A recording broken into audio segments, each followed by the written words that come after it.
జై శ్రీ మాతాజీ. సహజ యోగ ప్రధాత్రి పరమ పూజ్య శ్రీ మాతాజీ నిర్మలాదేవి గారు తెలియచేసిన మరొక సందేశాన్ని మనం తెలుసుకుందాము. ఈ ప్రపంచంలో ఉన్న గొప్ప భ్రాంతి ఏమంటే మేధావులైన మూర్ఖులు ఉండటం. ఈ మూర్ఖపు మేధావులు కబీర్ దాస్ వర్ణించినట్లుగా చదివి పండితులు మూర్ఖులుగా తయారయ్యారు. అందుచేతనే ఇంతకాలం నేను పుస్తకం రాయాలంటే భయపడ్డాను, కానీ ఇప్పుడు వ్రాయాలని అనుకుంటున్నాను. కానీ అది మాత్రం అటువంటి మూర్ఖుల చేతిలో పడకూడదు.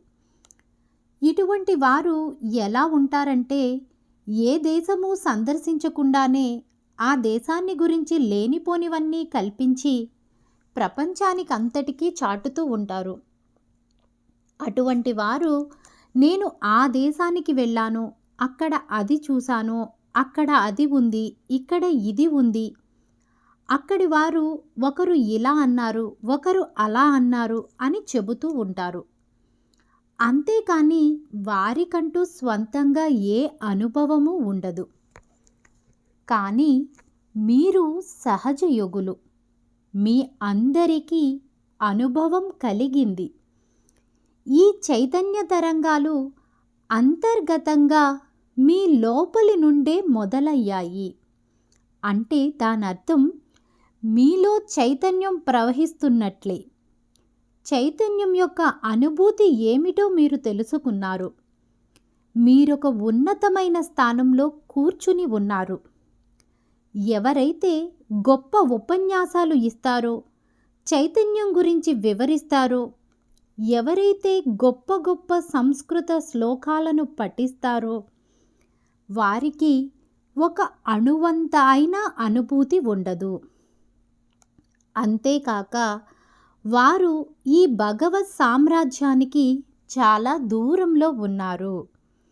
అయితే మీరు మాత్రం అప్పటికే ఆ సామ్రాజ్యంలోనికి ప్రవేశించారు. దానికొక ప్రత్యేక కారణముంది. శ్రీ గణేశుడు కేవలం తన తల్లి ద్వారానే జన్మించాడు అని మీరు చదివే ఉంటారు. సృష్టి కార్యం మొదలు కాకముందే ఆమె తన కుమారుడైన శ్రీ గణేశునికి జన్మనిచ్చింది. తల్లి అయినా అంటే ఆదిశక్తి అయినా ఆమెయే ఇదంతా స్వయంగా చేసింది. ఎందుచేతనంటే తన తండ్రి గురించిన విషయం అతను తరువాత తెలుసుకోవాలని. ఆమె గణేశుడిని అత్యంత శక్తివంతంగా తయారు చేసింది. బ్రహ్మ, విష్ణు, మహేశ్వరులు కూడా తలెత్తి అతని వైపు దృష్టి సారించలేనంతగానన్నమాట. ఆయన అంతటి శక్తివంతుడు. ఆయనొక ప్రత్యేక తరహాకు చెందిన పసివాడు. ఈ కలియుగంలో కూడా ఇప్పుడు అదే జరుగుతోంది. నేను నా సహస్రారం ద్వారా ఒక ప్రత్యేకమైన తరహాలో మీకు జన్మనిచ్చాను. అందుచేతనే చైతన్యం మీ ద్వారా ప్రవహిస్తోంది. అయితే మీలో ఎంతమంది మిమ్మల్ని మీరు గౌరవించుకుంటున్నారు? ప్రత్యేకమైనదేదో మనము పొందామని, ఈ ప్రత్యేకమైన మార్గంలో మనం జీవించాలని, మరియు మనం ఆ విధంగా నడుచుకోవాలని ఎంతమంది అర్థం చేసుకున్నారు? దేవలోకం కంటే పై స్థాయిలో మీరు ఉంచబడ్డారు. మీరు ఉంచబడిన ఆ స్థలం ఎలాంటిదంటే ఆఖరికి దేవీ దేవతలు కూడా మిమ్మల్ని చూసి అసూయపడవచ్చు. శ్రీ గణేశుడు తప్ప ఇంకా ఏ ఇతర దేవత కూడా తన వేళ్లతో కుండలనీని ఉత్థానం చేయలేదు. వేల కొలది సంవత్సరాలు ఘోర తపస్సు చేసిన ఋషులు, మునులకు కూడా ఇది సాధ్యపడలేదు. కేవలం మీరు ఆత్మ సాక్షాత్కారం పొందిన వారు మాత్రమే కాదు, మీ చేతి కదలకలతో కుండలిని శక్తిని ఉత్థానపరచగలరు. అంతేకాదు, ఇతరులలో వారి కుండలిని ఎక్కడ ఉందో, ఎలా ఉందో కూడా తెలుసుకోగలరు. అటువంటి గొప్ప శక్తి మీలో ఉన్నప్పటికీ మిమ్మల్ని మీరు గౌరవించుకోలేకపోతున్నారు. అందుకు బహుశా నాకు అదృష్టం లేదనుకుంటాను. నాకు దొరికినవన్నీ ఉపయోగపడని చెల్లని సత్తునాణాలు మాత్రమే కావచ్చు. సంపూర్ణత లేని అర్ధ మనస్సుతో మీరు చేస్తూ ఉండడం వలన ఒక్కొక్కసారి నాకు ఈ సహజయోగాన్ని ఆపేద్దామా అని అనిపిస్తుంది. ఒక్కొక్కసారి నేను తిడతాను, ఒక్కొక్కసారి నేను విడమరిచి చెబుతాను, ఒక్కొక్కసారి ఎంతో ప్రేమగా మీరు జాగరూకతతో ఉండండి, జాగరూకతతో ఉండండి, మీ చిత్తం ఎక్కడ తిరుగాడుతుందో తెలుసుకోండి అని చెబుతాను. కేవలం మీ చేతుల ద్వారా వేలాది మంది నయం చేయబడుతున్నారు, బాగుపడుతున్నారు అని తెలుసుకోండి. మీలో ఉన్న వ్యాధులన్నీ కూడా మిమ్మల్ని వదిలి పారిపోతున్నాయి. భగవంతుని ప్రేమ శక్తి అయిన విశ్వవ్యాపిత పరమ చైతన్య శక్తి ఎల్లప్పుడూ మీతో పాటే తిరుగుతూ మీకు సహాయపడుతోంది. మీరు చేసే తప్పులను కూడా గమనిస్తోంది. మీరు అబద్ధాలాడినప్పుడు కూడా అది గమనిస్తూ ఉంటుంది. అంతేకాదు, మీరు శ్రీ మాతాజీని విమర్శిస్తున్నప్పుడు మరియు పనికి మాలిన మరియు కృత్రిమమైన జీవితాన్ని గడుపుతున్నప్పుడు కూడా దానికి తెలుస్తుంది. ఒకవేళ సహజయోగం పట్ల మీ నిబద్ధత చాలా తక్కువగా ఉన్నట్లయితే అది కూడా ఆ శక్తికి తెలుస్తుంది. ఈ లోపాలన్నీ మీలో ఉన్నప్పటికీ ఈ పరమ చైతన్యం మీకు ఆసరాను ఇస్తుంది మరియు ప్రతి చోట ప్రతి క్షణం మీకు మార్గదర్శకంగా ఉంటుంది. అయినా కానీ మీరు తప్పుదోవ పడతారు. ప్రపంచంలోని ధనము, అధికారము మీ దగ్గరే ఉండాలని ఎంతగానో దిగజారుతారు. మీరు కూడా పూజింపబడదగిన స్థాయిలో ఉన్నారు. మీరున్న స్థితి ఎలా ఉందంటే మీలోని ప్రతి ఒక్కరూ పూజింపబడడానికి అర్హులే. ఎక్కడా గతంలో కానీ భవిష్యత్తులో కానీ చూడలేనటువంటి ఉన్నతమైన స్థితిలో ఉన్న మీరు ఇలాంటి పనికి మాలిన పనులు చేస్తుంటే ప్రపంచమంతా మీ గురించి ఏమనుకుంటుంది? చరిత్రలో అది ఎలాంటి పేరును సంపాదించుకుంటుంది? మీలో చాలామంది ఇతరులకు ఆత్మ సాక్షాత్కారం ఇచ్చి ఉన్నా కూడా మళ్ళీ కిందకి దిగజారిపోయారని మీకు తెలుసు. మీరున్న ఈ ఉన్నతమైన స్థానం నుండి కిందికి దిగజారిపోవడం అనేది చాలా తేలిక. ప్రాపంచిక విషయాలలో సహజ యోగాన్ని చూడకండి. మీరు ఇక్కడికి భగవత్ స్వరూపం గురించి మరియు ఆయన ఎలా వ్యక్తీకరింపబడ్డాడో తెలుసుకోవడానికే వచ్చారు. నేనెంత డబ్బును సంపాదించాను, ఎంత లాభాన్ని పొందాను అనే ఇలాంటి కింది స్థాయి మరియు ప్రాపంచిక విషయాలకు ప్రాముఖ్యతనివ్వడం సహజ యోగులకు ఎంత మాత్రమూ సమంజసం కాదు. మీరు నా దగ్గరికి భగవంతుని గురించి అడగడానికి వచ్చారు, అంతేకాని ప్రాపంచిక విషయాల కోసం కాదు. అంతేకాదు, కేవలం ఏవో కొన్ని నా ఉపన్యాసాలు విని ఏదో కొంత బూటకపు జ్ఞానాన్ని సంపాదించుకోవడానికి రాలేదు. అది సరికాదు. మీరు వాస్తవికమైన జ్ఞానాన్ని సంపాదించుకోవాలి. మీరు కోరుకున్నప్పుడు ఆ జ్ఞానం అనేది మీలో నుండి ప్రవహించడం మీరే చూస్తారు. ఇదే సరైన జ్ఞానమని మీకు స్పష్టంగా అర్థమవుతుంది. మీ ఇంటి గురించి, మీ పిల్లల గురించి ఇప్పటి వరకు చింతించినది చాలు. మీకొక ప్రత్యేకమైన స్థానం ఇవ్వబడింది. ఈ ప్రత్యేకమైన కార్యాన్ని నిర్వహించడానికి అలాంటి ప్రత్యేకమైన వారే పరికరాలుగా ఉపయోగపడతారు. మీరు సాధారణ స్థాయి మానవుల నుండి ఉన్నత స్థాయి మానవులుగా పరివర్తన చెందారు. మీకోసమే ఇంతకు ముందే 2 యజ్ఞాలు చేయడం జరిగింది. అంటే 2 హవన్లు చేయడం జరిగింది. కనీసం మీ శరీరంలోని అంగాంగాన్ని భగవంతుని పాదపద్మాలకు చేర్చాలని నేను నా సాయశక్తులా ప్రయత్నం చేస్తున్న విషయం మీకు తెలుసు. మనల్ని మనం భగవంతునికి సమర్పించుకోవాలి. అటువంటి అవసరమైన పరిశుద్ధత పొందడానికి తండ్రి ఇంటికి వచ్చేలోగా తల్లి తన పిల్లలను స్నానం చేయించి ఎలాగ శుభ్రపరిచి తయారు చేస్తుందో అదేవిధంగా ఈ యాగాన్ని అత్యంత ప్రేమతో మనం నిర్వహించుకుంటున్నాము. నాలోని చక్రాల ద్వారా ప్రవహించే శక్తులతో మిమ్మల్ని పోషించగలను. అయితే ఒక్కొక్కసారి నాకు ఏమనిపిస్తుందంటే నేను ఒక గోడతో మాట్లాడుతున్నానేమో, నా తల ఒక రాయికేసి కొట్టుకుంటున్నానేమో అనే భావన కలుగుతుంది. ఈ భూతాలు నేను చెప్పేవేమీ వినేటట్లుగా లేవు అని అనిపిస్తుంది. కానీ అలా ఉండకూడదు. మీరు సహజ యోగం యొక్క లోతుల్లోకి వెళ్ళాలి. ప్రపంచం మొత్తంలోని సుఖ సంతోషాలన్నీ కూడా కలిపినా అవి భగవంతుని పాదపద్మాల నుండి ప్రసరించే పరమానందంతో సరితూగవు.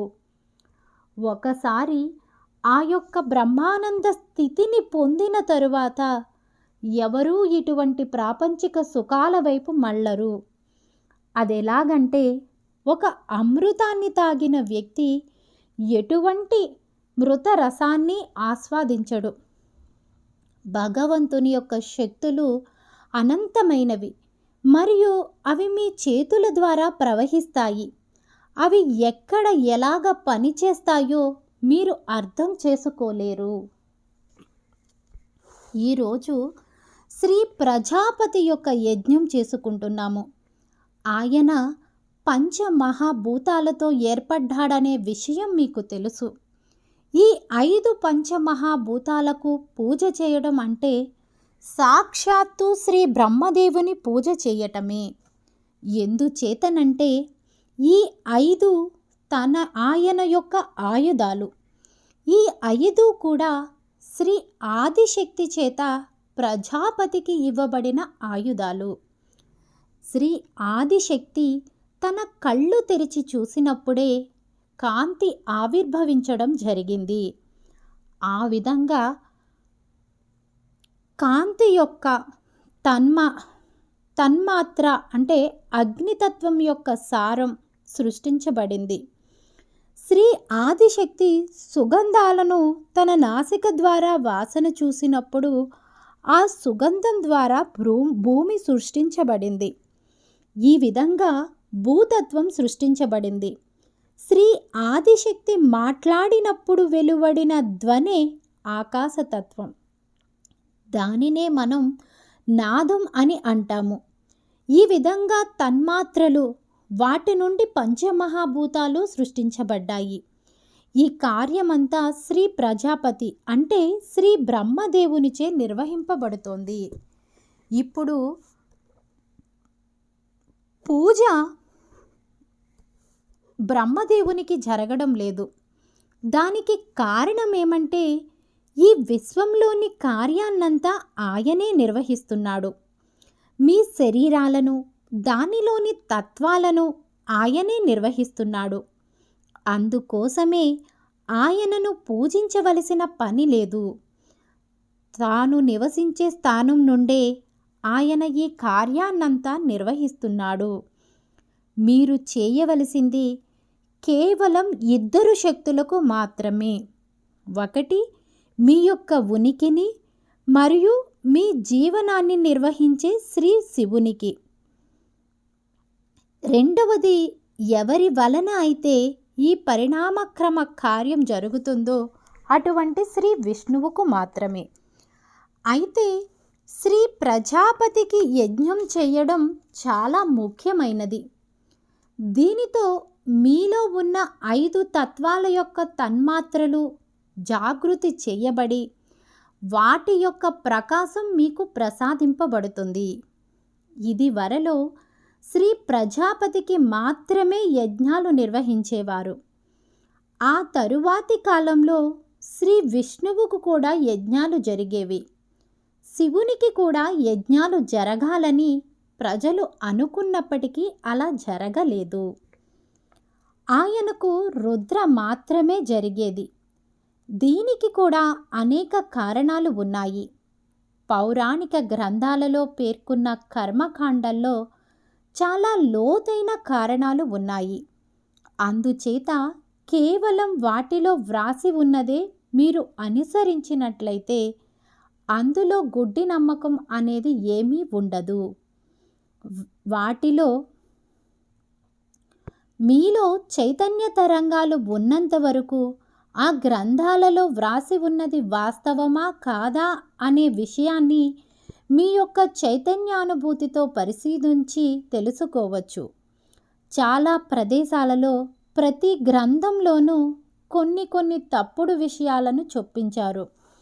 అటువంటి వాటిని కూడా మీరు మీకున్న చైతన్యంతో నిర్ధారించుకోవచ్చు. ఇటువంటి వాటిని తెలుసుకునే పరిజ్ఞానం ఎవరికి ఉంది? ఎవరి కుండలని జాగృతి చేయబడింది, ఎవరికి చేయబడలేదు? ఎవరు ఆత్మ సాక్షాత్కారి, ఎవరు కాదు? ఎవరు భగవత్ సాక్షాత్కారం పొందారు? ఎవరు సర్వసాధారణ ఆత్మ సాక్షాత్కారి? ఎవరు జీవన్ముక్తులు అంటే జీవించి ఉండి మోక్షం పొందినవారు అనే విషయాన్ని మీ చైతన్య తరంగాల ద్వారా మీరు తెలుసుకోవచ్చు. మానవునికి ఇంతకు ముందెన్నడూ అవగాహనలో లేని అచేతన స్థితిలో ఉన్న ప్రతిదీ మీరు ఇప్పుడు తెలుసుకోవచ్చు. చైతన్య తరంగాలలో ఉన్న తేడాలు మీరు గ్రహించగలగాలి. అవి విభిన్నమైన తరహాలు, విభిన్నమైన పద్ధతులు మరియు విభిన్నమైన లయలు కలిగి ఉంటాయి. అయితే మీలో ఇంకా మూలాలే ఏర్పడలేదు. అటువంటప్పుడు ఉన్నతమైన విషయాల గురించి మీకు ఏమి బోధించగలను? మీరింకా మొదటి తరగతిలోనే కూర్చుని ఉండి మీలో మీరు ఒకరిని ఒకరు గీరుకుంటూ లాగుకుంటూ మూర్ఖుల వలె ఒకరితో ఒకరు దెబ్బలాడుకుంటున్నారు. మీలోని ఆ మూలాలను సరిచేసుకుంటూ ఈ చైతన్య తరంగాల యొక్క ప్రస్తారణలు మరియు కలయికలను ఉపయోగించడం ద్వారా మీరు ఏ వాస్తవాన్ని అయితే తెలుసుకోవాలనుకుంటున్నారో దాన్ని తెలుసుకోవచ్చు. అంతేకాదు, మీరు ఆధ్యాత్మికంగా పురోగమిస్తారు కూడా. మనిషి అలాగ పురోగతి చెందే కొలది ఇంకా ఎన్నో విషయాలను తెలుసుకుంటాడు. అది ఎలా ఉంటుందంటే, మీరు కింద నిలబడి ఉన్నప్పుడు దేనిని పూర్తిగా చూడలేరు. పైకి వెళ్ళే కొలది మీరు ఎక్కువ చూడగలరు. ఇంకా మీరు పైకి వెళ్తున్న కొలది మొత్తమంతా విభిన్నంగా కనపడుతుంది. మీరు చంద్రుణ్ణి చేరుకుంటే అక్కడి నుండి చూస్తే మీకు భూమి మరొకలాగా కనపడుతుంది. భూమి గుండ్రంగా తిరుగుతున్నట్లు కనపడుతుంది. కానీ కింద నుండి చూస్తే అది దీర్ఘచతురస్రాకారపు ఆకారంలో కనపడుతుంది. పైకి ఎదగాలంటే ఒకటే మార్గం. మీలోని బరువులను తొలగించుకోండి. మీకు తగిలించుకున్న బరువులను విసిరివేయండి. అలాగ తొలగించుకున్న కొలది మీరు స్వతసిద్ధంగా పైకి ఎదుగుతారు. నా తండ్రి ఇలాగా అన్నాడు, నా తల్లి అలాగ ఉంది, నా తండ్రి ఇలాగ ఉన్నాడు, నా తల్లి అలాగ ఉంది, నా తమ్ముడు అలాగ ఉన్నాడు, అతనికి అది కావాలి, ఆమెకు ఇది కావాలి, ఇది నా రాజకీయ అధికారం, లేక ఇది నా డబ్బు. ఇవే మీరు మోస్తున్న మూర్ఖపు మరియు అసంబద్ధమైన బరువులు. ఒకవేళ మీరు ఆత్మ సాక్షాత్కారం పొందదలుచుకుంటే దానిని పొందండి. అవసరం లేదనుకుంటే మానివేసి నా మానాన నన్ను వదిలేయండి. అంతేకాని ఈ రెండు విషయాలు ఒకదానికొకటి పొసగవు. మీరు పరమేశ్వర తత్వంలో కలిసిపోవడానికే ఇక్కడికి వచ్చారు. అంతేకాని ధనార్జన కోసం కాదు. లేక ఏ సంస్థనో స్థాపించడానికి కాదు. ఇక్కడ ఇటువంటి బేరసారాలు ఉండవు. ఇక్కడ కేవలం నేను మీకు పరమేశ్వర తత్వాన్ని మాత్రమే పరిచయం చేయగలను. అలా చేసే క్రమంలో ఒక్కొక్కసారి నేను మిమ్మల్ని తిట్టవలసి వస్తుంది, కోప్పడవలసి వస్తుంది, బోధించవలసి వస్తుంది. మిమ్మల్ని ప్రేమిస్తాను కూడా. ఇది సాధించాలనే కుతూహలంతో దానిని స్వీకరించాలని మీరు ఇక్కడికి వస్తే సరే, అది మంచిదే. అలా కాకపోయినట్లయితే నాకేమి సంబంధం? నేనొక మహర్షిని. నేనెప్పుడైనా నా ఈ పుస్తకాన్ని మూసివేయగలను. నేను ఎప్పుడు కావాలంటే అప్పుడు సహజ యోగాన్ని ఆపివేయగలను. ఇక్కడికి మీరు మీ బాగు కోసం వచ్చారు, నా కోసం కాదు. నేనెందుకు మీ గురించి పట్టించుకుంటున్నానంటే, తల్లి ఎప్పుడూ తన పిల్లల బాగు కోసమే ఆలోచిస్తుంది కాబట్టి. కానీ మీ యొక్క ఈ తల్లి విభిన్నంగా ఉంటుంది. ఎందుచేతనంటే ఆమె బంధరాహిత్యమైనది. ఆమెకు ఎటువంటి భవబంధాలు లేవు. ఆమె తలుచుకున్న వెంటనే అన్నింటినీ స్తంభింపచేయగలదు. అదే సమయంలో ఆమె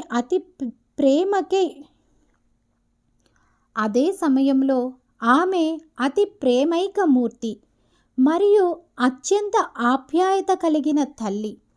ఈరోజు తలపెట్టిన ఈ యజ్ఞం పూర్తి చిత్తముతోనూ సంపూర్ణ శరణాగతితోనూ ఉండాలి. ఈ యజ్ఞం ప్రత్యేకంగా పంచమహాభూతాల కోసం చేస్తున్న యజ్ఞం కాబట్టి దానిని మీరు బాగా అర్థం చేసుకోగలరు.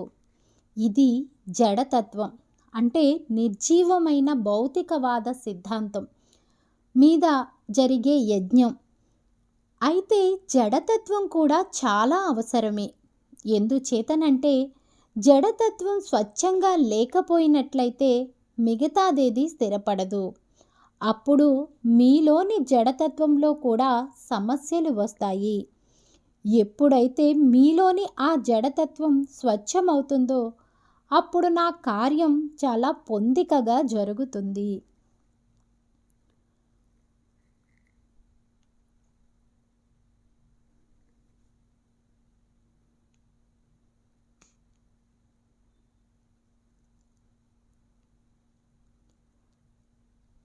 సంపూర్ణ హృదయంతో ఈ యజ్ఞంలో మీరందరూ పాల్గొనండి. మీతో పాటు మీ స్నేహితులను తీసుకురావడమే కాకుండా ఇంటింటికి వెళ్ళి ఈ కార్యక్రమాన్ని ప్రచారం చేయండి. కరపత్రాలు ముద్రిద్దామని అనుకున్నాను. దానికంటే ఆహ్వాన పత్రాలు ముద్రించి వాటిని మీరు ఆహ్వానించదలుచుకున్న వారికి పోస్టులో పంపడం మంచిదేమో. మీకు ఎలా వీలైతే అలా పంపండి. అందరూ కూడా నా ఈ పబ్లిక్ ప్రోగ్రాంకి వస్తారు. కానీ ఎవరైతే నిజాయితీతో వస్తారో వారికే ఇది లభిస్తుంది. ఎవరిలో అయినా ఏ మాత్రం కపటత్వం ఉన్నా భగవంతుడు వారికి ఏమీ ఇవ్వడు. ఇక్కడ మీ సేవకులెవరూ కూర్చుని లేరు. ఇది ఏ విధమైన రాజకీయం లాంటిది కాదు. మీరు నాకేమీ ఓటు వేయనవసరం లేదు. కానీ నేను మీకు ఓటు వేయవలసి ఉంటుంది. మరొక విధంగా ఇది విభిన్న పరిస్థితి. నేను మీకు సర్టిఫికెట్ ఇవ్వాల్సి ఉంటుంది. నాకే మీ పట్ల అయిష్టత ఉన్నట్లయితే అప్పుడు భగవంతునికి సహజ యోగానికి మీ మీద ఇష్టం ఎలా ఏర్పడుతుంది? అందుచేతనే మీరు నన్ను సంతోషపరచాలి, సంతృప్తిగా ఉంచాలి. నేను మీకు ఓటు వేయాలి. అందుచేత ఇదంతా విభిన్నమైనది. శిష్యులను డబ్బిచ్చి పోగు చేసుకోవడం అనేది నాతో సాధ్యమయ్యే పని కాదు. అందుచేత మీరు జ్ఞాపకం ఉంచుకోవలసిన విషయం ఏమంటే, మీరు ఏ సహజ యోగా కార్యక్రమానికైనా కానీ పబ్లిక్ ప్రోగ్రాంలకు కానీ రాదలుచుకుంటే అప్పుడు నిరాడంబరంగానూ అమాయకత్వంతోనూ రండి. మీరు ఆత్మ సాక్షాత్కారం సాధించాలనే తపనతో మాత్రమే రావాలి. అంతేకాని మీ గృహ సంబంధిత సమస్యలతో మాత్రం కాదు. అదసలు మంచిది కాదు. నేను వ్యాధులను నయం చేస్తాను. సరే, అంత మాత్రాన సహజయోగం ఇంటి సమస్యలతో రాత్రి పగలు సతమతమయ్యే వారి కోసం కాదు. పరమ చైతన్య శక్తిని అర్థం చేసుకుని ఆ శక్తిని సాధించాలనే పూర్తి అంకిత భావంతో రండి. ఆత్మ సాక్షాత్కారం సాధించడం చాలా ముఖ్యమైనది అని అందరికీ చాటి చెప్పండి. గతంలోనూ మరియు ఈరోజు కూడా నేను మీకు ఎన్నో విషయాలు తెలియచేశాను. అయితే అవన్నీ ఎంతవరకు మీ బుర్రలలోకి వెళ్ళాయో, ఎన్ని బయట ఉండిపోయాయో ఆ భగవంతునికే తెలుసు. ఈ విషయంలో మీరు ఆలోచించండి. శ్రీ మాతాజీ సాధ్యమైనన్ని విధాలుగా మళ్ళీ మళ్ళీ చెప్పారు. కొన్నిసార్లు తన తల బద్దలు కొట్టుకుని అది పని చెయ్యకపోతే ఆమె తన హృదయాన్ని పూర్తిగా తెరిచి చెప్పడం జరిగింది. మీ యొక్క కుండలినిని సంపూర్ణంగా ఉత్థానం చేయడానికి మరియు సహస్రారం ద్వారా పరిశుభ్రపరచడానికి సాధ్యమైనన్ని ప్రయత్నాలు ఆమె చేస్తున్నారు. మీ కుండలినిపై మృదువుగా పూరేకులు చల్లి మరి. కానీ మీరు మీ కళ్ళు మూసేసుకుని, ముక్కు మూసేసుకుని, చెవులు మూసేసుకుని, పని చెయ్యవలసిన ఇంద్రియాలన్నింటినీ మూసేసుకుని ఉంటే ఇక సహజ యోగం ద్వారా నేను మీకేమి ఇవ్వగలను? మీలోని పంచేంద్రియాలను, పంచతత్వాలను కలిగి ఉన్న ఆ 5 పరికరాలను తెరచుట కొరకే ఈరోజు మనం ఈ యజ్ఞం చేసుకుంటున్నాము. నేను ప్రయత్నం చేస్తాను. మీరు కూడా ప్రజాపతికి మిమ్మల్ని మీరు సమర్పించుకుంటూ ఇలా ప్రార్థించండి. నాలోని ఈ పంచ పరికరాలను తెరవండి అని. ఇంతకంటే నాకేమీ అవసరం లేదు. మీరు మీ వెంట తెచ్చుకున్న పనికిరాని విషయాలను మీ పాదరక్షలతో పాటు బయట విడిచిపెట్టండి. వాటన్నింటినీ బయటే వదిలిపెట్టి ఇక్కడ కూర్చుని ఈ అనంతమైన ప్రేమను స్వీకరించండి. భగవంతుడు మిమ్మల్ని ఆశీర్వదించుగాక. జై శ్రీ మాతాజీ, జై శ్రీ మాతాజీ, జై Shri Mataji. Subscribe to my channel and press the bell icon.